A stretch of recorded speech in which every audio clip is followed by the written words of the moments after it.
is grabe ka-power, tawag na po power of the sun.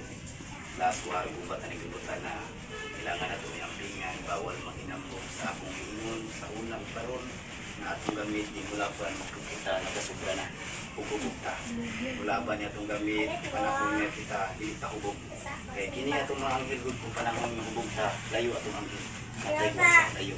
Kaya Panginoon na, tawas na kini itong gamit o mga pandimonyo ni, bisag hubog ta, mula ba niya sa imo. Kaya naman pandimonyo man. Pero kaniya ito gamit ang anghel man, gikan man sa Diyos nga mahal, nga ulat-ulat, kakilakilabot na kitututan ng santong turnuhan, muna itong gamit na kailangan alagaan, inoptingan. Kaya sama sa pag-amping sa itong kagulingon, ampingan ito itong gamit. Kaya naman, nagsara ang tao nga naghawid na itong katana ron. Muna itong gamit, ang daon at tumayo kay sa atong mga binuhatan, bantayan ko rin muna. Pulong, bubunahuna sa atong pangisipan, sa atong salita. Kaya dili tanan brad nga magargaraan. Halimbawa, magsigit ang gara-gara itong brad, init na rin itong una din niya. Kaya tungod atong mga salita, sobra na. Kasahib matatanan nga brad dito, bawal ta magsuko-suko, pero atong mga salita, pinantayan na ito. No? Kaya kini mga sigang katawa, kung nagbugal ka, panahon ngayon mag-ampo ang tao diri, bawal magkatawa, magbugal-bugal. Kaya sana wakay respeto sa mga katawahan uban sa imong mga brad. Kaya ikaw nagbugal-bugal o katakatawa. Una po sana, kung may mag-ampo po, bawal po ka magkatawa. Kaya gibugal-bugalan mo, unas na ang bugal-bugal mo Ginoo. O sa tanan nga niyan ni mitambong karon ako po salamat sa inyong tanan mga brad. Kaya siyempre nakaila po tan tanan ug nagkausa ta. Nagkahugpong ta bilang isang spiritual pandirigma aning kalibutan na. Kay kita maabot ang panahon kita mo baro.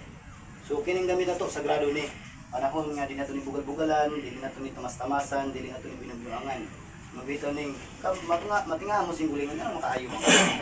Nganong magamit man ako na tungod di manaan ka sa Ginoo posisyon nga imo na. Tungod di manaan ka sa Ginoo proteksyon o kapangyarihan na kana magamit nimo na maabot ang panahon.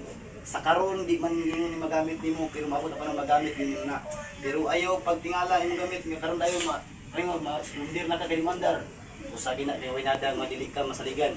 Kaya kana mosalig ka sa imong gamit, umuto ka sa Ginoo mandar gina. Di man mandar pakipon ka pero sadya ni andar nang wa kita.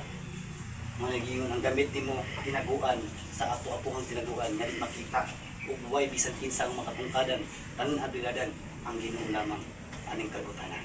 Daygo ng Dios, daghang salamat yung tanan, mabuhay kay palagi.